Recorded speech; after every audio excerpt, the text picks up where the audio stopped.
Welcome, denizens of the Underhive. Today I will be making a huntsman's hut for Necromunda. So basically it's a random piece of terrain that's going to be quirky, involving a lift as well, because I want a working lift, battery operated lift.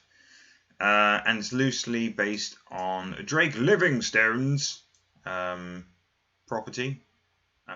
Just place to hang his trophies and whatnot, rifles, weapons of different kinds.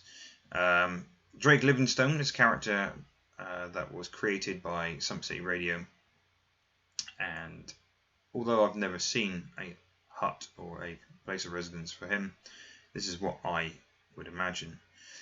And very similar to Sir Hammerlock's hut from Borderlands, if you've ever played Borderlands.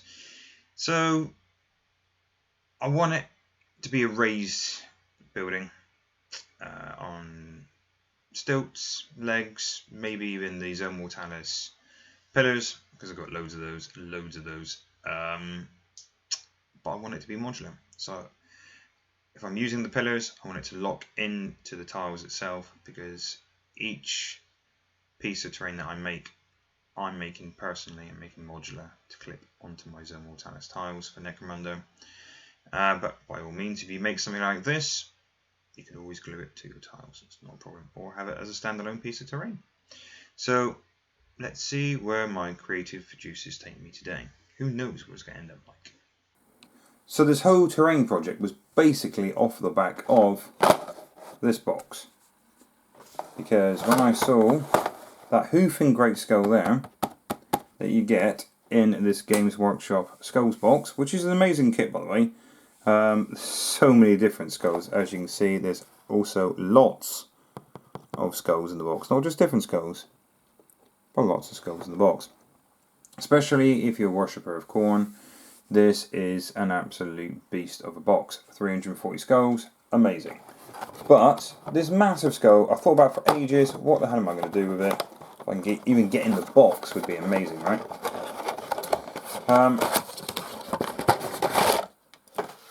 It's huge. What am I going to do with it?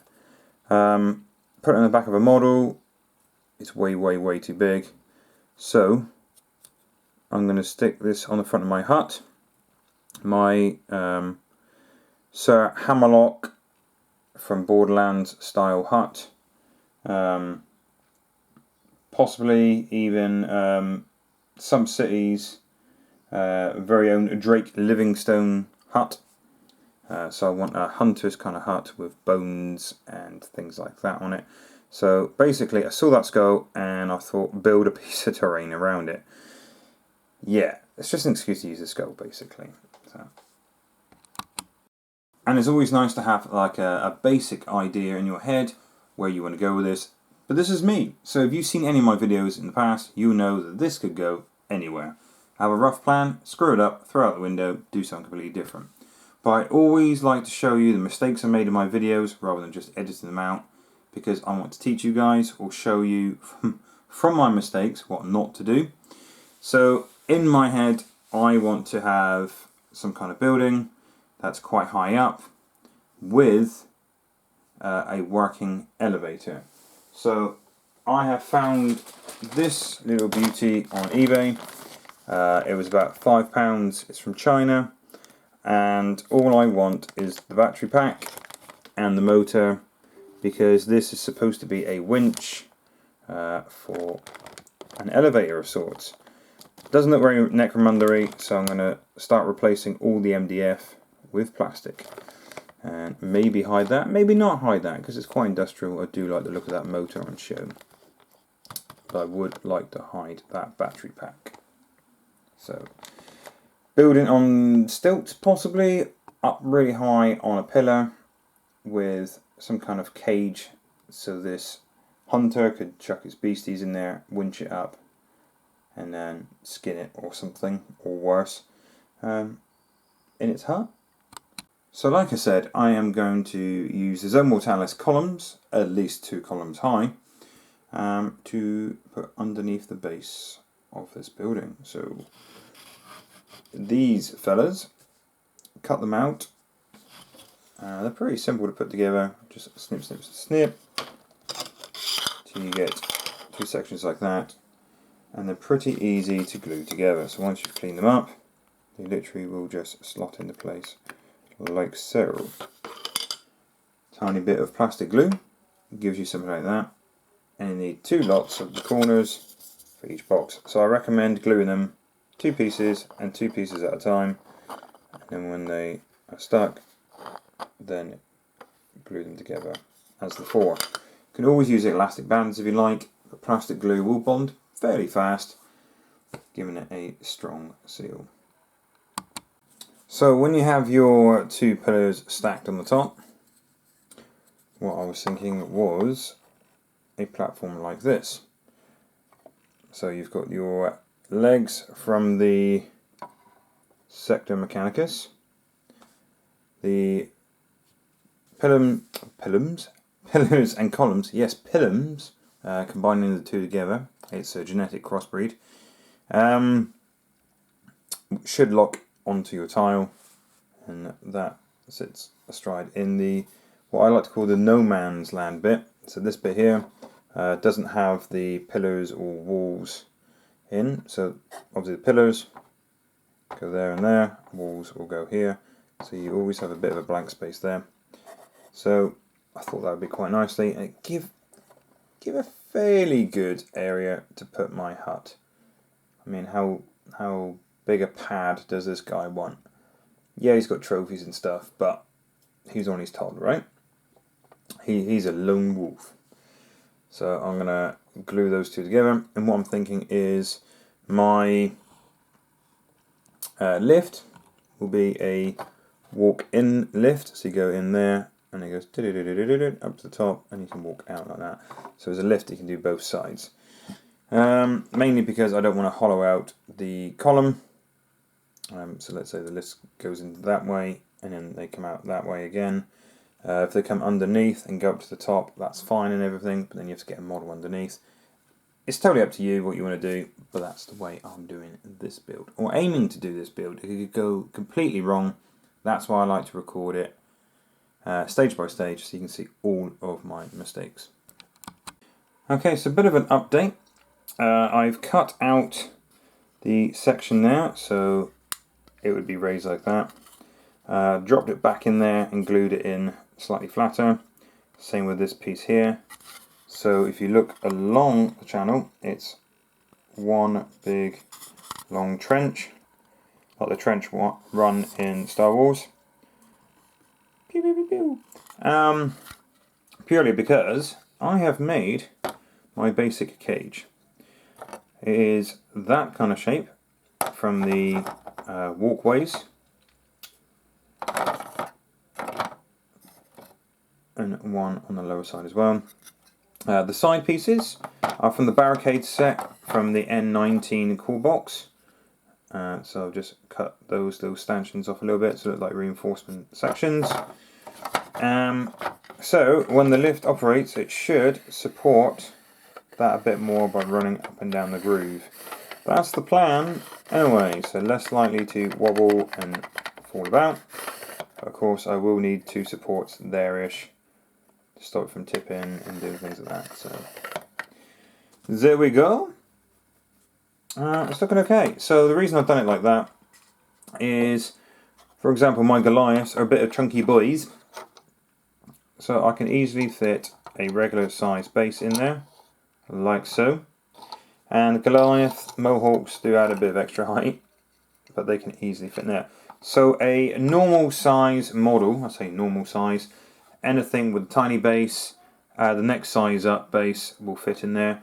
40mm is possibly a little bit of a squeeze, but this should give you a 40mm at an angle, so you can maybe put one in an angle, but yeah, definitely 25mm bases, 32mm base should fit in there quite easily, so not too bad.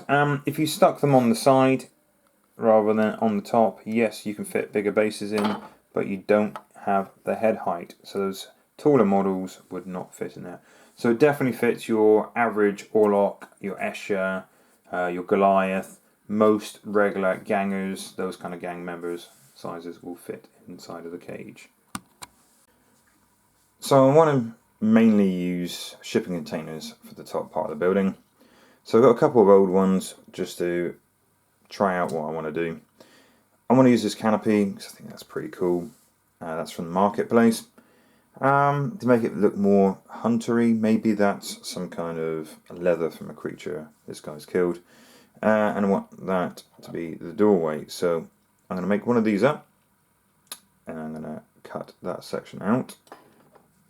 So to cut that section out, I could just cut out that square, but then you'd have to step into to get inside the residence. So what I'm going to do is cut there and along there. So I might do that on a building that I haven't assembled yet. But then I would think it would get quite flimsy because it would only be that section around there. I'm worried it might damage. So I'm going to give it a go while it's in place. So the secret is multiple light cuts, because if I press too hard, I'm not worried about the container collapsing. I'm worried about damaging the terrain or fingers. Fingers are fairly important. So I'm just going to keep gently scoring. It shouldn't take too long. I'm not going to apply too much pressure because I also want to keep that section. Because rule number 1 of hobbying, when you're making terrain, don't chuck anything away. Okay, so that's the flap, I guess you call it. Entrance sorted out, so I will be sticking it like that. So even though the inside bit there has a flap for a doorway, so you can't really see too much coming through, you can still see enough to know that that is an entrance. So more implied than anything. I'm not going to do the interior on this, but what I'm going to do is cut out that light and cut out that light, because I have this piece left over from the stronghold box, and that lines up perfectly with there and there. I like to slot it in so it looks a little bit neater and tidier. And then the hunter has a window. So you should get something like that. So the nice window there, because I cut out the lights, locked it in place. Canopy, entrance on the front. And I've cut out one of the access points, because when I stick the next layer on, which is going to be another container, so I haven't glued the container together yet, I'm trying to do it in stages, that's going to go over like that. The reason I'm doing it in stages is this is going to be the generator room. The generator room obviously is going to be the elevator mechanism, which I started trimming down the board so it can fit in quite nicely. The important thing to remember is that needs to go in the center of the cutout, so the lift goes up nice and straight. And then I'll put a door approximately there-ish, probably says generator room or something on it for the lift. So I have fitted the motor, glued it in place with some stanchions just to really make sure it's definitely in there, because obviously it's not a very wide base. It's obviously a bit weird shape, like a 50 pence piece. So I've put some stanchions in to make it stronger. Soldered the wires in, which I've fed through the bottom box, because it's just easier to hide the massive battery pack in that one than it was in that one there. So I have glued the top box together, and inside, if I just adjust the camera slightly, made a little door in there, adjust the light, little control panel to open the door. I will stick a ladder through the hole just because it looks like you can climb through, and as the glue's drying I will rest it on another crate just in case, but it's not going to be resting on the crate when it's done. So you can see the string for the lift when it goes up and down is in the center of that section.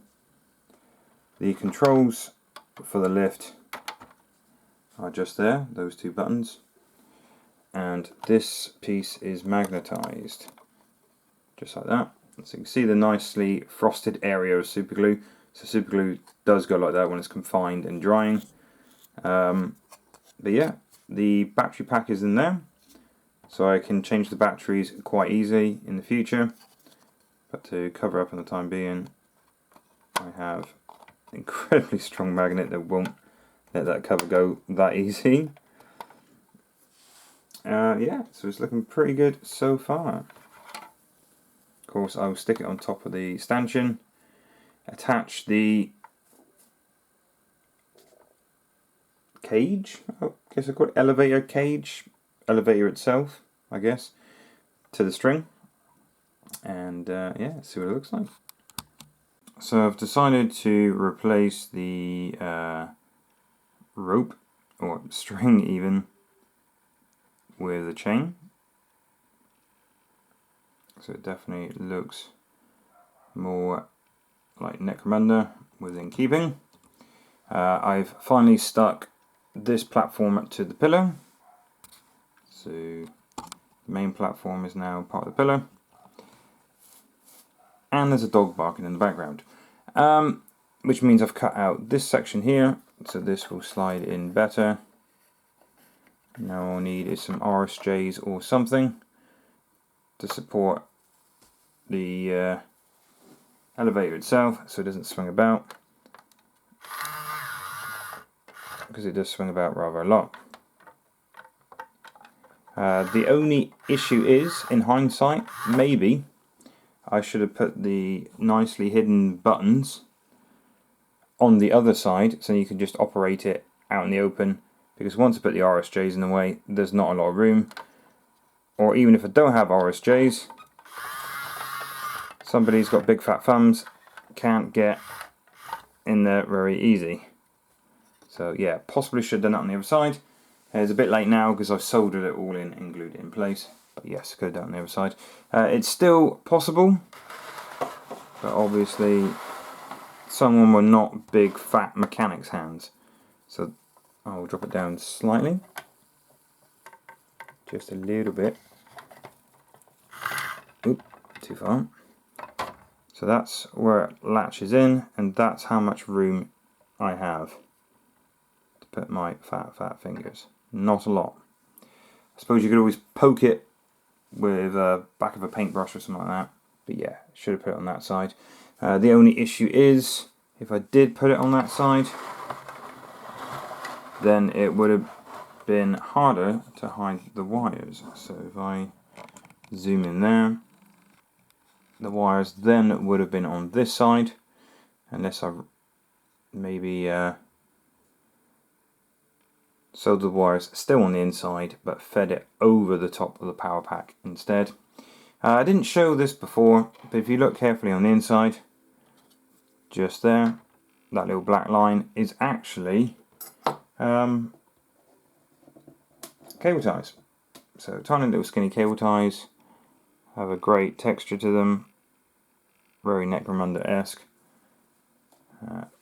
Just like the grills and the vents and stuff on the bases. Remove all this a minute just to show you. Like those, just on a different scale. So yeah, cable ties. Okay, so I spent ages trying to make like a cage to go over the elevator and to make like an elevator shaft, and I could do that, but it seems to take a lot away from the scenery. So what I've actually done is I've cut a groove all the way top and bottom, and on the actual elevator itself, don't know if you can quite see that, I will drop the chain even more. There we go, to disengage it. You can see that there is an industrial paper clip there. So it hooks just in. And the reason I've got it L-shaped is it won't pull out of the wall. And I haven't done one top and bottom because obviously there is no channel all the way up. I mean, I could put another one in the bottom of the top lip, just underneath that little ridge there to hide it. That would work fine. I would have to cut all the way through there though. But I think it's fairly secure. Better get a Goliath model to go in. There we go. Put that beefy guy in there. Press the button. And it rides it most of the way to the top without getting snagged. Oh, that last little bit. So that's not too bad. I can live with that. Obviously it can go faster, so obviously the more you hold it down, the faster it moves. But that's not bad, that's not bad. So a little bit of filing and I can sort that last little bit out so it's not quite so snagged. But yeah, reasonably happy with that. And have you noticed, I have removed the button on this side. And I've done the exact same thing, but on the other side of the container. So the buttons are now here, not there. So it's not getting in the way of the actual cage when it goes up and down. And of course, I could fill it in, but why bother doing that when you could put a Sump City radio poster over the top of it? So that works for me. The two bits of plastic card here, I could remove. I was going to use them to stick the cage, stick the elevator shaft. But yeah, they don't really do anything. I suppose it's stopping the chain from moving too widely. I could close the gap a bit tighter so the chain doesn't move around quite so much. Now just starting to throw some basic colours down with the airbrush because I'm going to use some AK Interactive Streak and Grime. I'm going to water it down, I'm going to put it in the darkest sections. Say water it down, I'm going to thin it out a little bit with white spirit and use the old cotton wool bud technique to wipe off the excess. So I'm going to use this, like I said, in the darkest sections, so just in there, in the gantry itself, because there's so much detail in the top, all the pipes, all the conduits, things like that. So yeah, that was going to be the basic colour of my pillars and columns that I've done before on my, what did they call it? I think it was the Golden Throne my toilet was dubbed as. So I hollowed out one of the pillars and I made a toilet inside. And that's the kind of colour I'm going for, because once it's all grimy and dirtied up, the bright colours will calm down a little bit. And it kind of looks like the original Necromunda cardboard terrain colours. So this is how it looks with some paint on it. So I've painted the two containers the same colour. Remember, this hatch here is magnetised, so I can get to the battery pack in future when the batteries eventually die. So, of course, what Necromunda piece of terrain is not complete without a Sump City radio poster. A bit of light over there. There we go. So I've done the pillars, the columns, the same colour as done previous, as I said I would, just to tie everything in a little bit. Even though my hive is going to be fairly random, I'm going to get different colour containers and buildings all over the place. It's not going to be much uniform about it, as it should be. Everything's all higgledy-piggledy. So I've got the skull on top of there, and a nice little addition donated from Ben from the Two Piece Podcast. I've got some tusks, I guess you call them, from some Ard Boys from AOS. I thought that was very fitting for like a huntsman's lodge. I kept the colours fairly basic. I didn't want to have too much going on, so I got the occasional bit of silver. Try not to use too much silver because for some reason I've painted my Goliaths non-metal metallic, and then I've painted metallic on my terrain. It's just ease. Like the little struts over here underneath the bath section, they're silver because time. Imagine painting a whole table with all of this non-metallic. That would be pretty crazy. But yeah, there it is. The bath, basically there is a sniper position and a symbol of wealth. Not that it will be used as a bath because water would be quite precious. But yeah, you can see inside there it is quite grubby.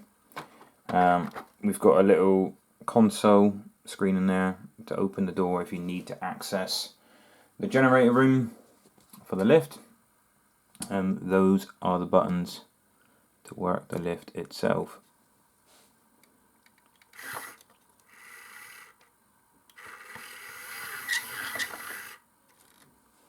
Just like so. Yeah, pretty happy with it.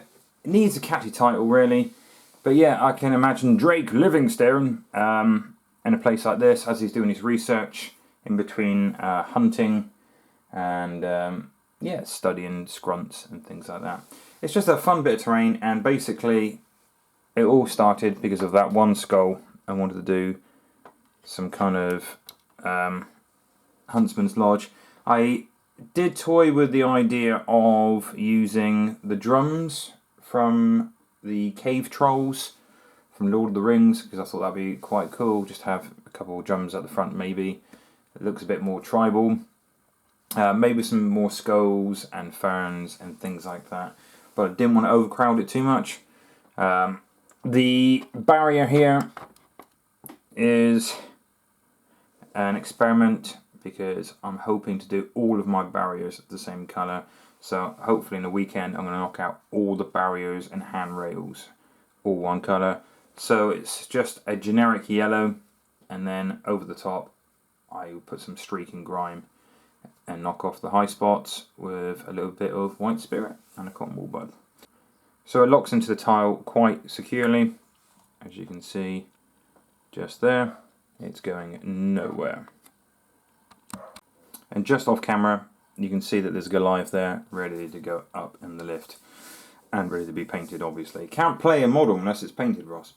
Yeah, so pretty happy with this, pretty fun. Basically I had a couple of shipping containers, I got loads and loads of those pillars, and I really want to try out that mech I just got off of eBay. It's just basically a kid's toy. It's a little lift, I think it was like a £5 or something like that. So relatively inexpensive piece of terrain if you've already got these kind of bits laying around, because obviously shipping containers, I think you get 3 in a box for about 30 quid, and obviously the pillars and stuff I got for about 35 quid in a whole box of pillars and things like that, and gantries. The Zone Mortalis, Sector Mechanicus even, walkway, obviously that would start, you know, racking up the price if you didn't already have that on there. But it's basically just a bit of fun, and I like making modular terrain for Necromunda.